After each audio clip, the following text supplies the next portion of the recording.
They were cut in half. They put a saw in their skull and cut them in half. Having studied personally the early years of Christianity, we have record of them being thrown into the lion's pit, being thrown into the amphitheater, so that the Romans could enjoy a nice afternoon out and go to the amphitheater at night. Let's go out and watch the Christians being eaten alive by the lions and bears and beaten to death by the Roman gladiators. That's what they suffered, and they had to endure it with patience.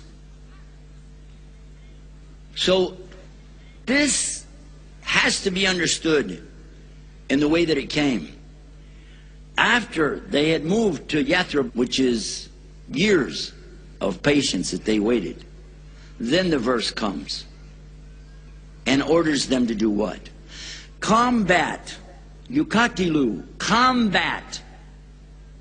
Not slaughter, but kill in the sense of mortal combat. Go to war, willing to die or be killed or kill, because they're doing that to you. Combat those that combat you.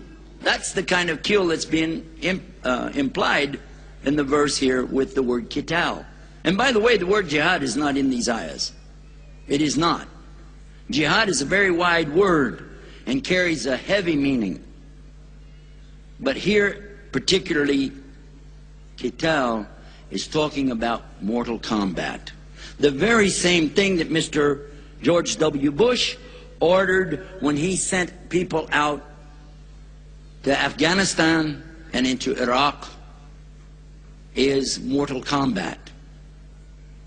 But Islam is having limits, big limits. Fight only those who are fighting you. Kill only those who are trying to kill you, but as soon as they stop, you have to stop. It is forbidden in Islam to kill the innocents. If you're going to quote to me from this book and consider that I believe it and I'm going to follow it, then please take the time to go to chapter 5, which is Surah Al-Ma'idah, and look to the verse that clearly states that if anybody takes an innocent life, it's as though they killed all of humanity. It's verse 32, by the way. And if they save a life, then it's as though they saved the entire mankind. And indeed, there came to them our messengers with clear proofs, evidences, and signs. Even then, after that, many of them continued to exceed limits in the land. And understand, Islam is about these limits, because Allah subhanahu wa ta'ala did not want Muslims to be like the ignorant Arabs and just trashing people to the ground. In the Bible itself, in the book called Genesis, toward the end, there is a chapter or a whole section called the rape of Dinah. It deals with the subject of a boy from a non-Jewish tribe who took a girl from the Jewish tribes. He loved her. He wanted to marry her. The tribal leaders from the Jews went to them, according to the Bible, read it for yourself, and said, "We want this girl back." The chief of the tribe said, "It's my son that took her. We didn't mean you any harm, but, you know, let's make up like this. We will give you gifts. We will give you money. We will give you sheep. Let us keep this girl. He loves her. She loves him. Can they be together?" They said, "No, we're coming back." So they came back with their tribes. The Jewish tribes were ready to fight. But then they realized, oh my God, look at how many there are of the other people. They were huge in number. So when they realized they were outnumbered, they made another conference between them. They sat together and they said, "Listen, we got to work this out. We want the girl back." The tribal leader said, "Listen, we're willing to do this, whatever it would take to satisfy you." They said, "We can't let her be married to him because he's not Jewish, not from us." Said, "Okay, we're ready to accept your religion. We're ready to accept your religion, whatever it takes. And then, if you'll accept us, we will give you our lands and our animals, and you'll be with us just as our own brothers. You'll take our wives, we'll take wives from you, your children and our children together. We'll accept that term of peace. Could we do that?" It says in the Bible the Jews agreed to that based on one thing. You'll have to be circumcised. Khatan. Same as we do today as Muslims. The men have to remove the foreflesh of the private part. And that's what it says real clear in the Bible. You do that, and then it'll be hunky-dory. We'll go for it. That's Texas translation, by the way. Next thing, it says that they cut themselves, starting with the boy, the son of the tribal leader, cut himself like this. I don't know if you got any idea what I'm talking about. That is horrible, okay? That's amazing. And every member of the tribe, they made sure every member of their whole entire tribe did this to themselves. And it says in the Bible, 3 days later, when the men couldn't even move, it said they were sore. You bet they were. They couldn't move. It said that's when the Jews came in and killed them all, slaughtered them all, men, boys, and kept the women for themselves, took all of their land, all of their property, and all of their sheep. And they were very proud of themselves. They went back to their father Jacob and told him the story, and it said he was disappointed. This book, the Quran, forbids all of that. First of all, you can't lie about the religion. You have to tell people what it is. But they're always welcome to enter Islam. But the next thing is, especially when you make a truce or an agreement, you have to follow through on it in Islam. You cannot deceive people with that. And when somebody declares, Ashhadu an la ilaha illallah, Ashhadu anna Muhammadan Rasulullah, I bear witness there's none to worship except God alone, and Muhammad's his messenger, he's your brother, and the Prophet ﷺ said, his life and his property are safe from your hand. The opposite of the teaching of the Bible in that area. By the way, I don't believe everything I read in the Bible, but I definitely believe that it's right here when it tells me to have limits. Not to go in and kill all the boys and men. Not to go in and steal all the women and rape them. Killing babies even. Stealing their land after you made a promise with them. And this is what Allah is forbidding right here. For the Muslims, for the Arabs, and all Muslims ever since. That's what it says. That's how I understood it. If somebody has some other Quran that they know about, bring it and let's have a look at it. Far as I know, there's only one Quran on the entire earth. And it's exactly like everyone else on the entire earth. So, excuse me, but where do you get out of that? Islam is terrorism. I see it real clear. Islam is against terrorism. In fact, if there is aggression, if there is oppression, if there is dhulm and fitna, if there is terrorism on this earth, it's Islam that declared the war against terrorism 1400 years ago, and it's called Jihad Sabilillah.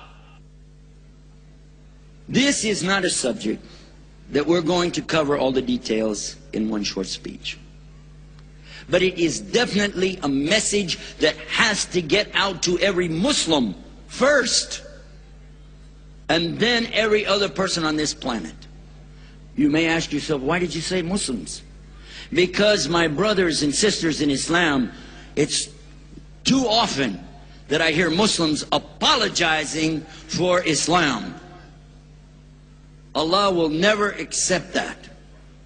And the Muslim brothers and sisters who have died on the haqqa la ilaha illallah, on the truth of Islam for 1400 years, would not be very proud of you today to hear you apologize for something that has nothing wrong in it.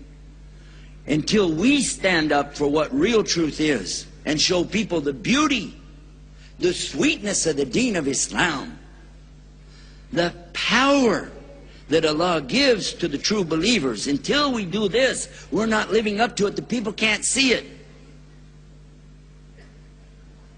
But before I end this little talk, I want to be sure that I balance the scale. I want to talk about the position of a non-Muslim. A person who is not Muslim, looking at what's being presented in the media today, has a right to be afraid. Because a non-Muslim doesn't really have the taqwa for Allah. And when you don't have taqwa for Allah, you're going to have taqwa for everything else that Allah created. Meaning, if you don't fear Allah, you'll fear what He created. So they're very much afraid. And they're responding to that fear.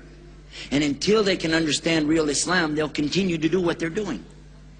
They see us, 1.5 billion people in the world, as a threat, as an enemy to them.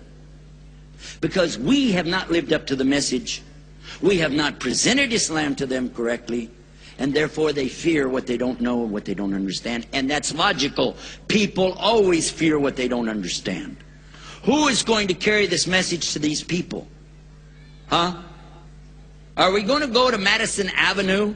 Are we going to go to Hollywood, California, and ask these great promoters of media to put together a package for us and put it on their news? I don't think so. In fact, I know so. The way that we're going to present this message is the way that it was presented 1400 years ago. By living the example of Muhammad sallallahu alaihi wasallam, by sacrificing our lives and our work and our money, not to kill people, but to kill inside of ourselves this nafs, so that we can stand up and be real Muslims. So when they see the sweetness of the deen in us, they're going to say, I want to be like you. I want to be like you. And when you look at yourself in the mirror, ask yourself, is this a person that other people would like to become like? Because if the answer is no, then you're not representing Islam, are you? But if you can look in the mirror and say, this is somebody representing Islam, then get out there and let them see it in us. I'm not blaming them for doing what they are naturally going to do, but I'm blaming you and myself and every Muslim on this earth who has not presented this message correctly. Let us make a firm resolve from this point forward that when you leave out of this building tonight, that it's not the same person who walked in here. That your life is changed, that we are a better person, that we're going to abide by the rules, regulations, and commandments of Allah subhanahu wa ta'ala, and following the sunnah of His Rasul sallallahu alayhi wa sallam. Let us make that resolve. Let us ask Allah to guide us first, and in so doing help others to see the beautiful guidance of Islam. Ameen. I ask for the guidance of Allah. Ihdina siratul mustaqim. Ameen. I ask for the guidance for all of the people that Allah give hidayah, Muslims and non-Muslims. Ameen. And I ask that He give us the good of this life and the good of the next life, and save us from the punishment of His fire. Ameen. ربنا آتنا في الدنيا حسنة وفي الآخرة حسنة وقنا عذاب النار. آمين. ربنا لا تزغ قلوبنا بعد إذ هديتنا وهب لنا من لدنك رحمة إنك أنت الوهاب. آمين. اللهم صل على محمد وعلى آل محمد كما صليت على إبراهيم وعلى آل إبراهيم إنك حميد مجيد. آمين. جزاكم الله خير. I ask Allah to forgive me for any mistakes. Anything good said here tonight was from Allah. The mistakes are from myself. Subhanakallahumma bihamdik, ashhadu an la ilaha illa ant, astaghfiruka wa atubu alayk.